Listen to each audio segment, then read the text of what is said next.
ng bayan, maasahan anumang panahon.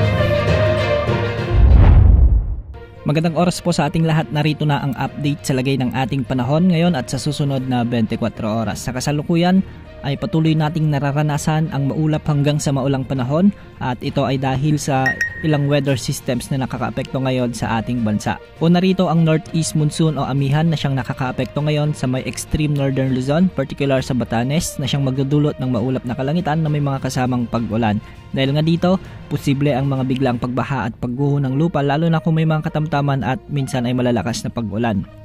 Samantala sa Central Luzon, sa buong Ilocos Region, Cordillera Administrative Region at ang nalalabing bahagi ng Cagayan Valley ay magiging maulap ang mga kalangitan na may mga kalat-kalat na pag-ulan na may kasamang kalat-kalat ding thunderstorms. Ito ay dulot naman ng shear line na siyang nagpapaulan ng ilang araw na sa maraming lugar sa bansa. Dahil dito posible pa rin ang banta ng mga flash floods at landslides lalo na kung may mga katamtaman at minsan ay malalakas na pag-ulan.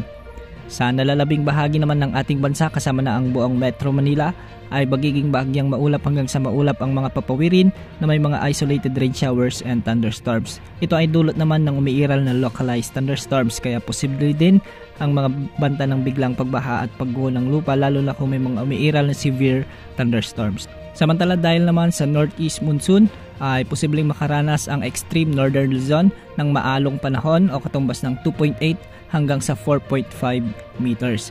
Samantala sa nalalabing bahagi naman ng northern Luzon at eastern section ng central Luzon ay posible namang umabot sa 2.1 hanggang sa 4.0 meters ang mga pag-alon.